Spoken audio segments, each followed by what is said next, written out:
Hey everyone, welcome back to the channel. My name is Danny Chess and today we will discuss about Chinese checkers. I know we few days ago I said that I wanted to talk about um the lunar year, right? But the thing is that it's nowhere near the lunar new year anyway.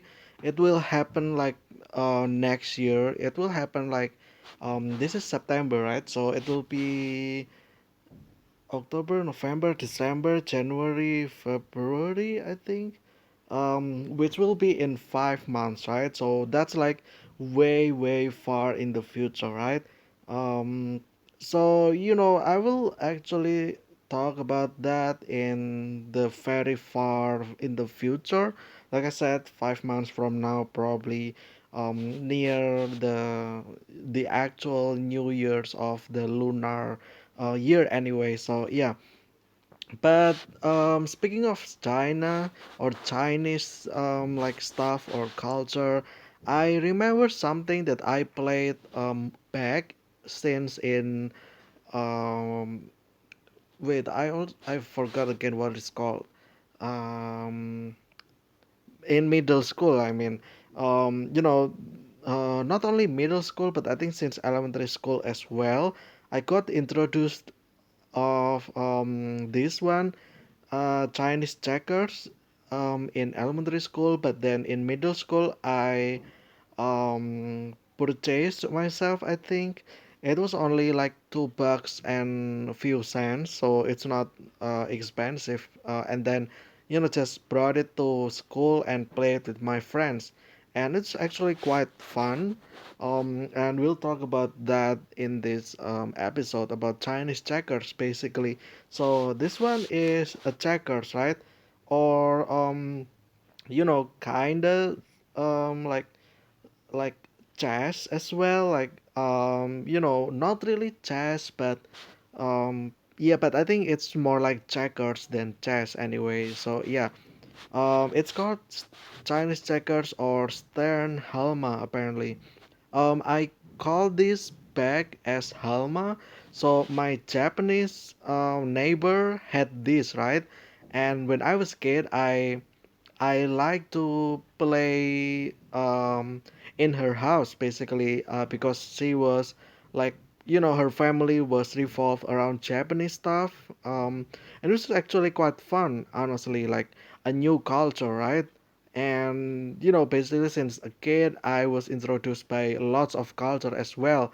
There is like Arabic people over here, Arabic neighbor, and then there's also a Japanese neighbor which I love playing with, and then there's also the Chinese neighbor as well, um, which is basically all my rich kids in the neighborhood. And yet there's that. Although my Japanese neighbor now just not really just but has had moved to another place, but I think it was like in my middle school anyway, like it was a while ago, right? They moved to I still remember her name, like but we never met each other since then. We never talked again anyway. And yes, out of sudden they just moved, right, to a new house, not in my neighborhood. And yeah, there's that. So that's what I called it, Halma, from my Japanese neighbor, actually, not the Chinese neighbor, which is a little bit surprising, right? Stern Halma, commonly known as Chinese checkers, US and Canadian spelling, or Chinese checkers, UK spelling, okay? Checkers. It's a strategy board game of German origin that can be played by two, three, four, or six people, playing individually or with partners. The game is a modern and simplified variation of the game Halma. Okay, so two, three, four, six, right? The reason why is if it's two, I think you need to have it facing each other. Like in this case, the green one and then the yellow one, the white one, basically. If it's three, then we got overlapping, which is the green, blue, and the brown over here.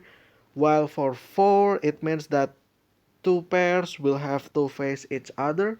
In this case, it's probably green and yellow or white, and then this one yellow and blue. So facing each other, and then six people, which is everyone, right? So this is like one version of the board, but the one that I had was not like this. But yeah, a typical pitted wood game board using six differently colored sets of marbles. Another popular format uses colored packs in holes. Okay. A genre board game abstract strategy game. Players 2 to 6. Set up 1 minute playing time 10 to 30. Yes, it actually can be short as 10 minutes because we just jump we basically just move our pieces jumping one in another, take turn. It shouldn't take that long, but it could also take 30 minutes if it's like a lot of people, right? Because at one point everything will be just cluttered in the middle, right? And we can only move by jumping one other piece. So if there's like four next to each other, then we're basically blocked.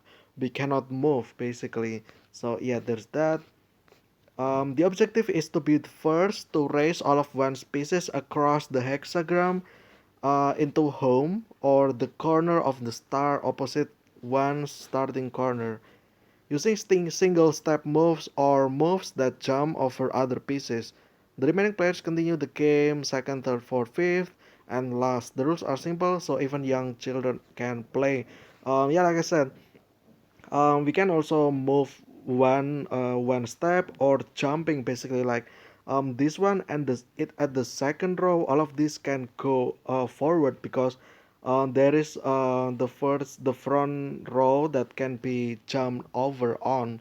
So yeah, there's that, and the goal is to move all of these the how much is that again, 10, right? All the 10 pieces towards the other. So this one in the corner will eventually be at the opposite corner, right? So like that. But yeah, the goal is that it's about strategy, how you will make a bridge so that you can single step more than one time, because apparently you can actually jump multiple times if it's possible. So you can actually jump and then jump again and then jump again, as long as it's like there is someone there, then you can jump over. It's either yours or the opponent's as well. So if the opponents like put something in the middle and then you can use that in your way, then you can jump over that as well. So yeah, history and nomenclature. Boys playing hop ching, checkers, Montreal, 1942. So this one's like already been popular in America apparently because it's 1942. So yeah, there's that. Don't know if this is a real picture though. Like it can also be like nowadays picture and then it got discolorized, right? Just put it on grayscale mode, right? Or black and white. The game was invented in Germany. Surprising, right? It's called Chinese checkers, but it was actually Germany. Well, now that you think about it, um, you know, because checkers in China, they only call their a game checkers, right? So according to other country, then this is probably like the same as Chinese checkers, right? Not the original Chinese checkers, I would say, where like the black and white, like on the Lotus, the Lotus checkers, like the one from do you guys remember Avatar: The Last Airbender? I mean the cartoon, the animated series. There like Uncle Iroh likes to play checkers, right? So that is like I think the original Chinese checkers, but it's kind of the same, I think. Um, but I don't know, right? But I can only imagine that the name Chinese checkers originated. Okay, invented in Germany in 1892 under the name Stern Halma, as a variation of the older American game Halma.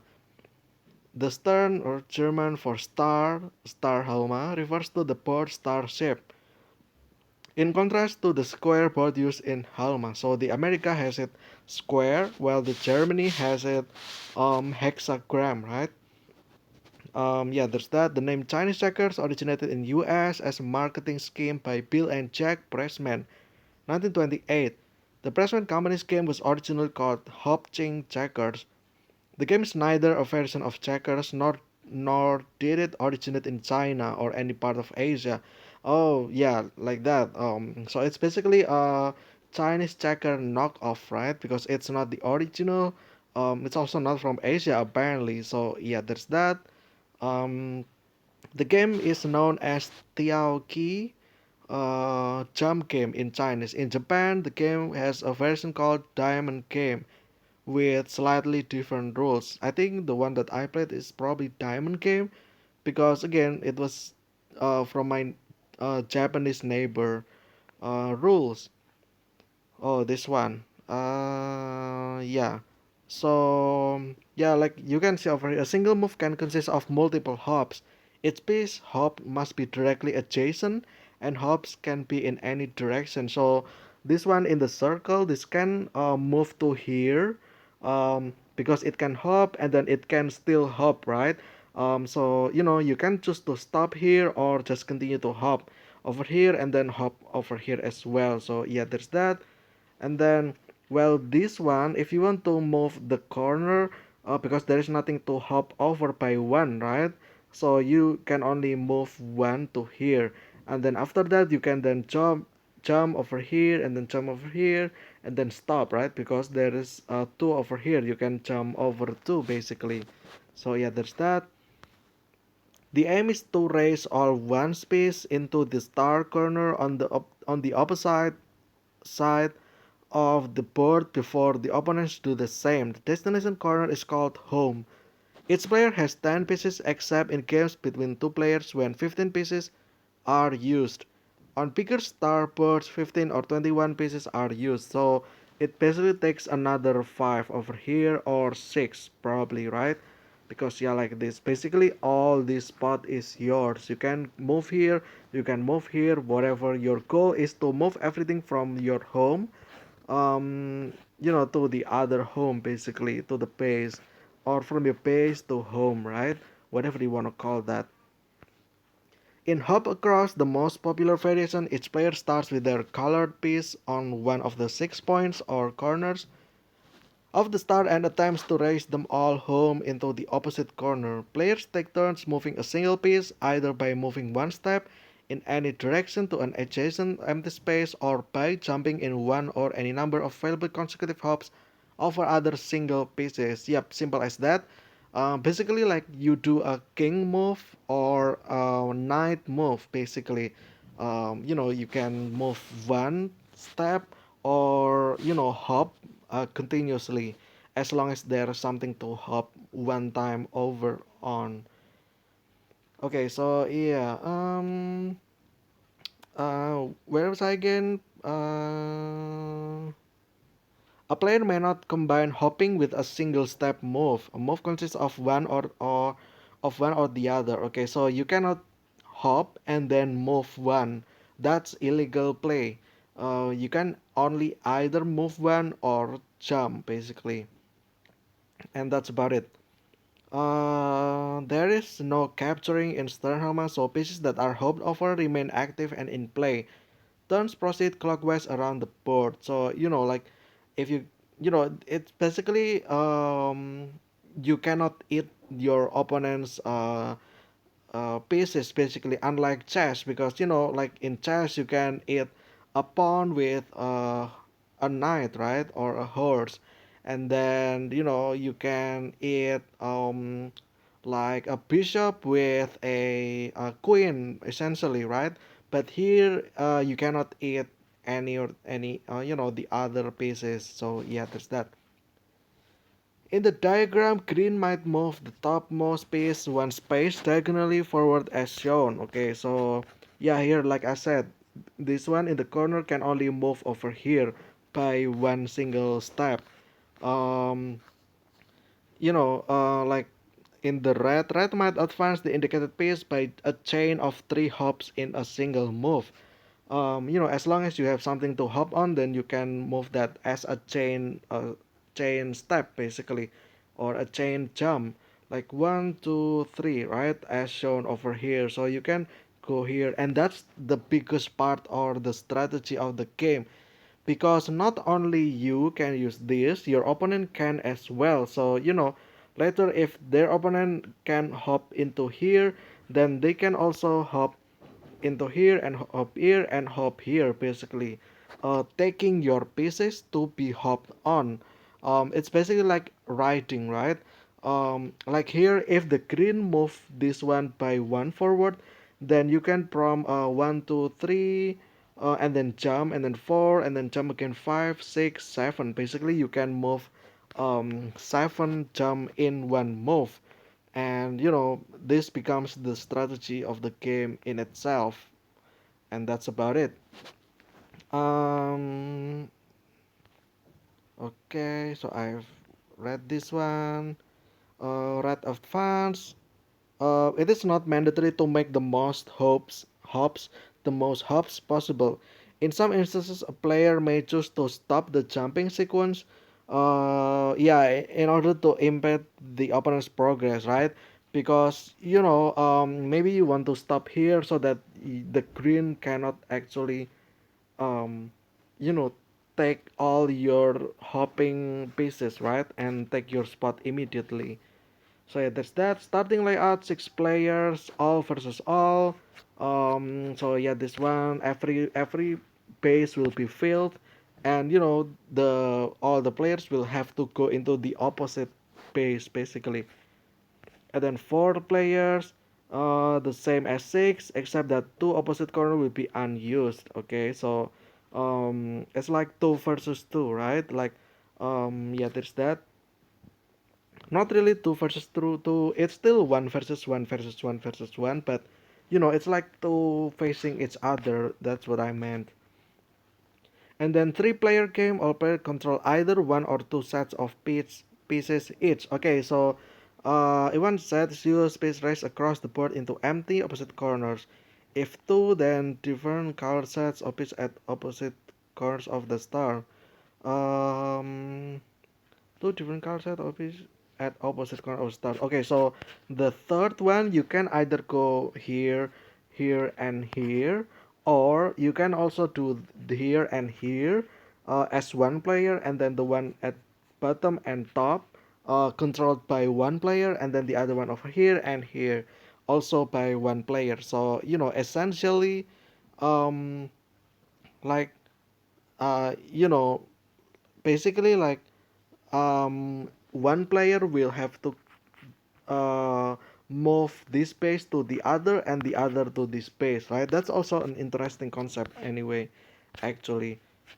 That's three, and then the two player, it must be each player plays one, two, or three sets of pieces. If one, then it's opposite to each other, right? It goes to 15, and then if two sets, then can go either go into the opponent's starting corners, or one of the players two sets can go into an opposite empty corner. Okay, so if it's two, then it's against your opponent, or into the empty corners, right? There's that. If three, then if three, that's also interesting because it's basically this one and this one and this one against your opponent over here, right? So if the opponent moves this side, then you might want to move this side, right? Because if this is empty, then this one can take over first, right? And as well as that, or a mixed strategy, since this one moves forward, then this one, your place, this one can hop them, right? Because they just move out and it's the closest to yours. So there's that as well. Okay, so there's a lot of variations basically. Strategy, basic strategy to create or find the longest hopping. Okay, like I said, variants, fast-paced or super Chinese checker. What's that? In fast-paced or super Chinese checker, a piece may hop over a non-adjacent piece um, to a symmetrical position on the opposite side in the same line. For example, if there are two empty positions between the jumping piece and the piece being jumped, the jumping piece lands leaving exactly two empty positions immediately beyond the jump place. As in the standard rules, a jumping move may consist of any number of chain hops. Okay, so the way I interpret that is I think this one instead of going here can actually hop over here as well. So it's like this um horizontal line, right? Because there is one over here, then you can move to the next horizontal line, basically. So it doesn't have to be like in one direction. It can be, hopping over horizontal as well, which I just know that, honestly, I don't know if that's, you know, the what this means, the what this meant anyway. But yeah, there's that. Um, Capture. In the capture, all 60 game pieces start out in the hexagonal. Okay, the center position is left unoccupied. So pieces form a symmetrical hexagonal pattern, right? The center position is left unoccupied. Okay, color is irrelevant. So players take turns hopping any game piece over any other eligible. The hop over pieces are captured, retired, and collected in the capturing player's bin. Only jumping moves are allowed. Okay, so basically this one is like chess. You will capture your opponent's piece. Um, you know, you can jump as much as you can. You can also do chain hop, right? It means that you can capture more than one, and then take more pieces with you, right? Which is actually interesting concept as well that I just know it's possible. So this one is the diamond game. Okay, so this one is the one that I played with my Japanese neighbor. We use this one. So the difference is that I think we can only play this as three people at most because we have a sharing edge over here, right? There is only one spot over here which belongs to red and yellow, right? So we cannot use this like we cannot use yellow and red in this side at the same time. So yeah, there's that. It's that right? And yeah, that's about it. This is that I played with my neighbor. Um, you know, red, yellow, and green, and then the background is usually blue. The one that I have has blue, and then it was magnetic as well. So it was only $2 and a few cents, but it is magnetic. The fact that it's magnetic, it's great, right? You can basically remove the magnets and use it for something else, right? Like maybe like your fridge node node magnet for your fridge or something like that, right? But yeah, it's quite cheap. It's like the first time I know about this one. It's variant of Halma, right? Stern Halma, played in South Korea and Japan. um you know but yeah, I think this one can only go up to three people at once. But yeah, that's about it. So that's all of it, and then this is all the citations: Chinese checkers, all of these, Smith Burger, Halma, the original inspiration for Chinese checkers, Halma originated, yada yada. And then all of these, this is like book, right? Because there is a P, so it's page probably.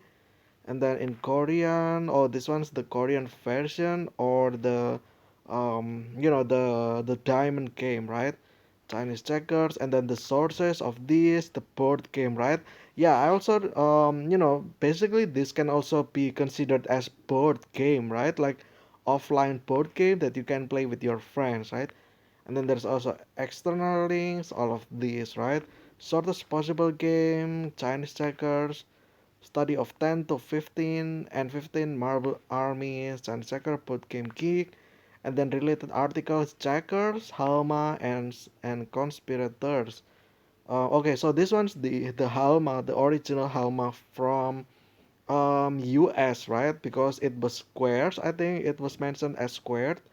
And then this one, I don't actually know what's this conspirators. I don't know what that means, but you know, we might go into this in the future, but who knows? But until then, that's about it. That's the discussion for today about Chinese checkers. I hope you guys enjoy it. Um, just to share about this is like one of the game that I play, the board game specifically, the offline board games that I played back in the kindergarten, not really kindergarten, but elementary school with my neighbor basically. And yeah, she was a great neighbor, honestly. She taught me a lot of things because she was older than me. Therefore, um, yeah, it was quite fun. But anyway, I think that'll be it for today's discussion about Chinese checker. I hope you guys enjoyed. I will see you always. I will see you again in the next episode of discussion tomorrow, right? In the next episode of 1 year 365. I mean, which is tomorrow. Anyway, stay safe, stay healthy, eat healthy, drink healthy, and see ya.